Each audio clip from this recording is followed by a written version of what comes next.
Hai korang, nama saya Dini. Nama penuh saya Nurdini Uzma dan saya berumur 17 tahun dan saya berasal daripada Melaka. Dini, Yep. sudah berapa lama awak dalam bidang lumba motosikal ini? Ini macam mana boleh minat pada mulanya sampai masuk ke Kaprik? Sebelum ni dekat One Man Race MVX Challenge Yamaha. Mulaan saya terlibat dalam pemotoran ni ada melalui adik saya. Sebab adik saya dulu main pocket bike. So saya dulu macam payung girl lah, macam tu lah, key assistant lah. Lepas tu mula-mula saya macam tak minat sangat, saya rasa macam takut lah sebab macam kan membahayakan kalau main motor ni. Tapi makin lama saya makin minat sebab nak rasa apa yang diorang rasa bila nak race, bila ada qualifying kan. Tu pasal ayah saya bagi saya try tapi dia tak bagi saya race. Sebab dia macam, sebab time tu saya seorang je anak perempuan. So macam dia kata tak boleh, you perempuan je tak boleh race. Lepas tu ada masa tu 2020 ada select Honda. Saya pergi, kawan saya ajak, saya pinjam semua kelengkapan racing suit daripada dia. Time tu mak saya kata boleh main ni, kita try lah select lain. Lepas tu rezeki saya dapat panggilan daripada Yamaha. Saya macam mana diorang nampak saya time tu dekat Honda. Diorang kata you ni boleh main, cuba masuk select untuk yang akan datang ni. So saya pergi dan saya select dan rezeki saya pada hari itu sampai kalau hari ini saya jadi rider. Okay, masa you select tu, awak select untuk kategori apa? Masa saya select tu kategori MVX Challenge. So, berapa tahun awak race di MVX Challenge? 2 tahun. 2 tahun? Okey. Macam you kata, tadi mula daripada adik. Betul. Dia yang main motor pocket bike. Lepas tu awak assistant. Last awak pula jadi racer. Apa terjadi pada adik? Sekarang sekarang adik pun masih main juga dan dia sekarang dalam kategori One Man Race juga, tapi Yamaha apa? Tak ingat, Super Series. Yamaha Super Series.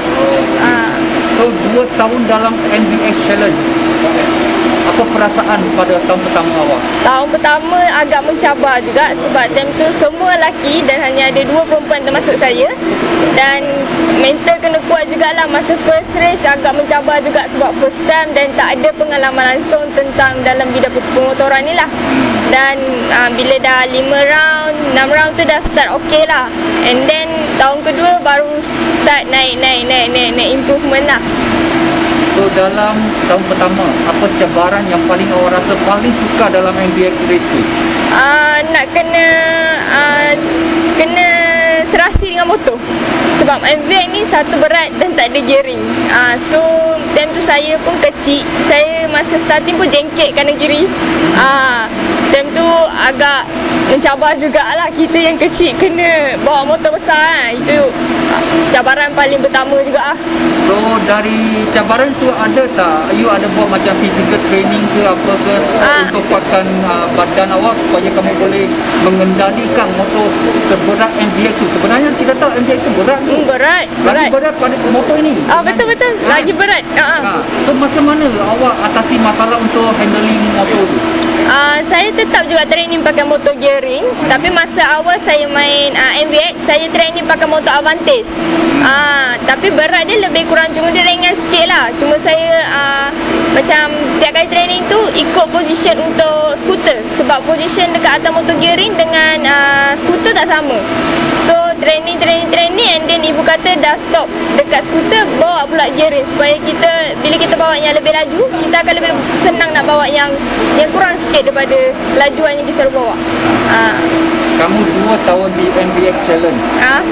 Tahun pertama dengan tahun kedua, apa perasaan awak? Apa bandingan antara dua tu? Tahun pertama saya tak ada apa-apa target dan hanya untuk belajar. Tapi tahun kedua memang saya dah ada target. Dan tahun kedua tu adalah improvement yang sangat-sangat tinggi lah, yang jauh lebih beza daripada result tahun sebelum tu. Macam tahun pertama saya duduk petak 20, tak adanya top 15. Tapi tahun kedua saya duduk top 5, saya duduk top 10. Macam tu lah. Tahun kedua, apa the best result finishing you pernah dapat dalam MVX Challenge ni? Tahun kedua saya di round kedua Sepang Utara saya dapat nombor 3. Nombor 3 podium? Podium. Sangat bagus tu. Yup. Okey. So selepas podium tu mana apa lagi result yang kamu memuaskan hati awak? Dari segi riding, kelajuan, sebab sebelum ni saya suka braking, suka brake awal. Tahun kedua tu memang banyak improvement sangat-sangat. Itu akan belajar late braking lah. Okey. Tahun ni kamu naik satu step lagi dengan mencabar di Bira, kelas Bira dengan team racing. Yup. Okey, macam mana kontrak ini boleh terjadi? Saya mula-mula Pink Racing invite saya masa awal tahun tu, diorang dah nampak saya punya improvement dekat dalam MVX, and then diorang kata try lah motor gearing pula kan. Sebab saya dah 2 tahun pengalaman dalam MVX, dan tahun kedua saya dah improve banyak, and then saya pun kata okey lah, sebab teringin juga nak race motor gearing. Asyik training je, kadang-kadang kita nak juga merasa benda baru kan, belajar baru kan. And then agak mencabar juga sebab kita kategori baru, fighter baru, cara riding pun baru. Hey, dari MVX motor automatic scooter berat tu pula, lepas tu sekarang masuk ke motor gearing yang ringan. Apa cabaran dan perbezaan antara dua motor ni? Dari MVX kali ni kamu jam ke Legenda. Kalau perbezaan MVX berat dan braking. Kalau untuk motor gearing pula, kepada gearing jugalah dengan braking. Tapi dia tak seberat motor MVX lah. Senang juga untuk dikawal daripada MVX. Tapi kali ni kamu kena fokus banyak untuk tukar gear. Betul. Selain daripada fokus ke braking saja, macam di MVX fokus ke braking. Betul. Semua automatic. Bagi ni ada cabaran sukar tak untuk kena fokus ke gear, kena memahami apa gearing patut awak masuk, macam mana perasaannya? Perasaan agak gementar jugalah. Sebab jarang kita race dalam motor kategori gearing, so agak mencabar juga, tapi saya akan cuba untuk belajar lebih cepat lah. Alright, so hari ni adalah round pertama. Yep. Apa result semalam kamu qualify untuk grid hari ni? Grid untuk hari ni saya di petak 17. Daripada berapa orang? Daripada 24 tu 23 rider. Bagus tu. Macam mana dengan perasaan grid kali pertama dan grid di 17? Apa perasaan, apa pendapat anda? Saya akan cuba target untuk top 15 untuk cuba collect point untuk tim. Tak nak kecewakan tim dan tak nak kecewakan mekanik. Motor pun dah okey sangat-sangat, dan saya akan cuba sedaya upaya lah untuk hari ni.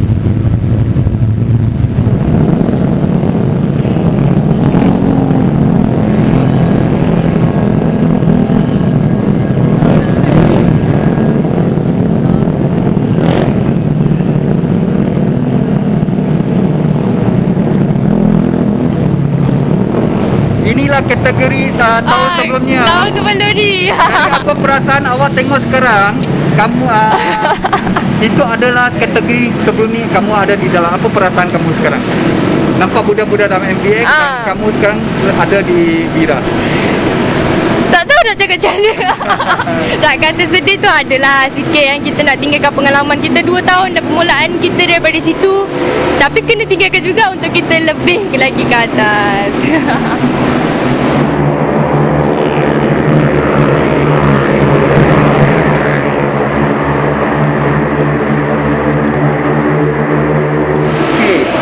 Semalam adalah kali pertama kamu keluar kelompok dalam grup Bira dengan motor gear atas motor Legenda ni. Apa perasaan kamu? First perasaan masa free practice 1 agak mencabar juga, sebab kita masuk je kita kena panaskan motor, and then nak kena baca race line, and then kena baca gearing, and then kalau ada masalah ke kat motor kena bagi respon dekat mekanik dengan baik supaya diorang tahu, diorang boleh tolong selesaikan. Okey, itu penting. Saya cakap apa masalah apa tu teknikal, boleh tak awak deliver soalan atau awak punya feedback kepada mekanik yang mengendalikan awak punya jentera ni? Awak faham tak macam mana kereta motor atau masalah, boleh tak kamu question itu kepada mekanik? Agak susah juga sebab saya memang kalau motor gear ni saya tak pandai sangat, tapi saya akan cuba bagi diorang faham dan saya akan ni apa itu apa tapi motor goyang-goyang diorang akan faham, diorang akan ajar juga saya sebenarnya. Ini bermakna banyak lagi ruang untuk improvement Yep. Okey. So, apa sasaran untuk race hari ni? Round pertama ni? Round pertama, saya harap kesiap lagi nak race ni saya dapat collect point, dapat top 15 pun tak apa. Itu kira pencapaian saya untuk round pertama kali ni. Dalam perlombaan motor ni, kita mula dengan international dulu. Siapa idola kamu? Anna Carrasco, main MotoGP 3 tak silap saya. Moto3 dia betul. Kenapa? Sebab dia saja perempuan yang sampai ke tahap situ dan saya sangatlah suka sangat dengan dia sebab dia berani. Dia berani sangat-sangat. Dan dia pun jenis hati kering betul loh. Sebab saya jadikan dia idola rider perempuan lah. Kamu tahu tak sebelum dia masuk MotoGP, Moto3, apa race dia main? Saya tak pasti.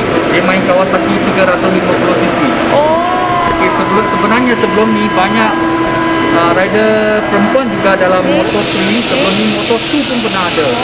Tapi Anna tu adalah kira modern punya MotoGP punya rider perempuan pertama. Sebelum tu ada Tomoto, ada banyak pun rider pun ada. Lepas tu banyaklah, ada lah.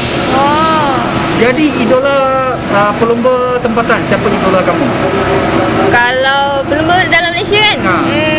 Ada, kalau dalam Capri ada juga yang dulu pernah mewakili Malaysia pun ada juga, iaitu Afiq Syarin. Kalau dalam Capri kategori 150, Fendi Rosli. Tapi dia dah retired dah tahun lepas.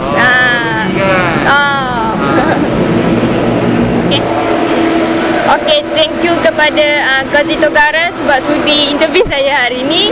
Dan thank you juga dekat kawan-kawan, parents saya dan tim, dengan yang supporter saya dari luar. Tak ada korang, tak adalah Dini, dan tak ada siapa yang akan kena Dini tanpa supporter. Okay, ada rezeki kita jumpa lagi. Okay kan? Korang jangan lupa like, subscribe dan support Kazito Garas punya Instagram, Facebook dengan YouTube. Tanpa Kazito Garas tak adalah kita untuk hari ni. Macam mana? Betul? Boleh ke? Boleh. Kau tak ingat lah, banyak sangat.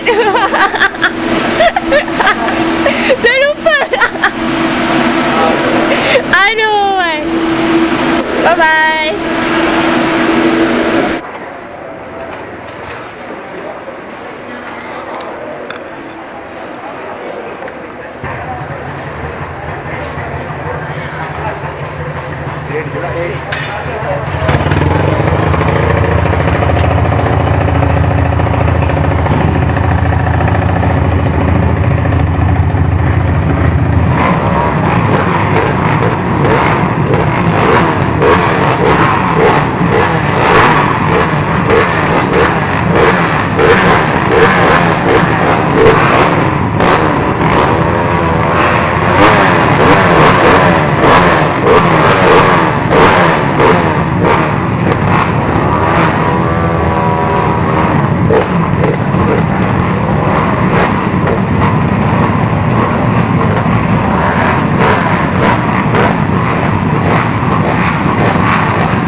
semua kali hakimi kali jadi enam ayat-ayat dia Lukman berhasil lagi lapar dan kali Jepang dia kali dan